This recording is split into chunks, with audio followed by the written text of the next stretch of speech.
બધા વૈષ્ણવોને મારા જય શ્રી ગોપાલ। આજે આપણે પરમ ભગવદીય વૈષ્ણવ શ્રી કાનજીભાઈ કાયસના પ્રસંગનું પઠન કરવા જઈ રહ્યા છીએ, જેની શરૂઆત આપણે શ્રી ગોપાલલાલજીની વંદનાથી કરીએ।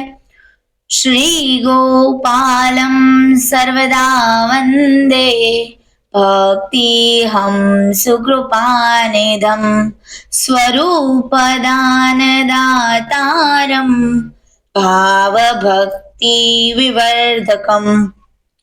પ્રભુ શ્રી ગોપાલલાલજી આપણને આજ્ઞા આપે કે આ પ્રસંગનું આપણે પઠન કરીએ। બોલો પ્રભુ શ્રી ગોપાલ લાલ કી જય।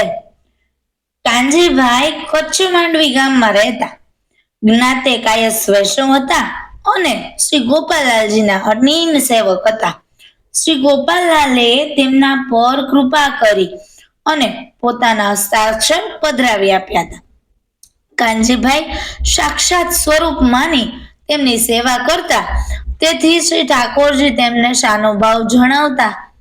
શ્રી ગોકુલ ગોપાલલાલના દર્શન કરવા ગયા ત્યાં શ્રીનાથજીના દર્શન કરવા જવાની ઈચ્છા થઈ, તેથી પ્રભુ શ્રી ગોપાલલાલજીને વિનંતી કરી।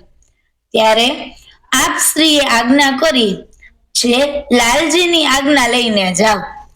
ત્યારે કાનજીભાઈ શ્રી ગોપેન્દ્રજી પાસે રજા લેવા ગયા ત્યારે શ્રી ગોપેન્દ્રલાલજીએ શ્રી મુખે આજ્ઞા કરી, જે બહારગાંવ જાશો અને બહારગાંવ આવશો તે કરતા શ્રી અન્નાજી જે છે તે જ શ્રીનાથજીના સાક્ષાત સ્થૂલ દેહધરી પ્રગટ થયા છે, એમ કહી શ્રી ગોપાલલાલે બાગમાં તેડી ગયા।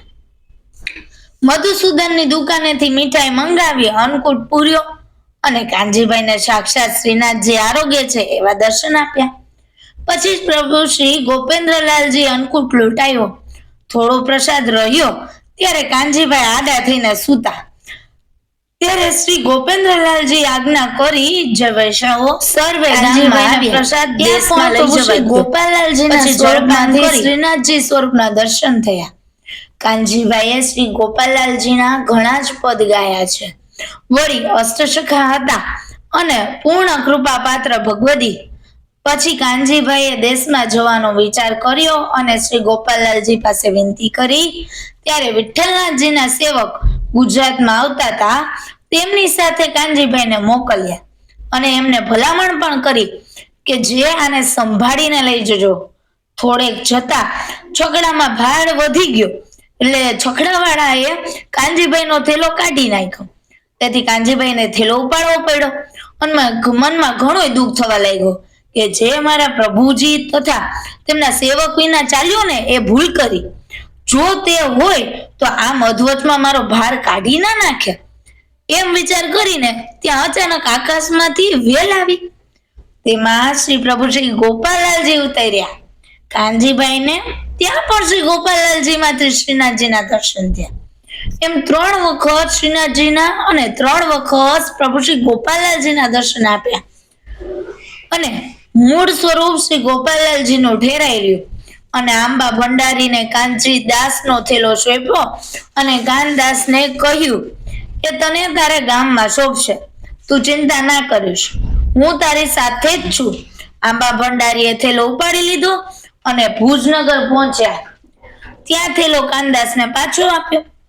પ્રભુ કૃપા માની સર્વ સંબંધીને મળ્યા, માટે કાનદાસ એવા પરમ કૃપા પાત્ર પરમ ભગવદી હતા અને ભાગ્યવાન હતા।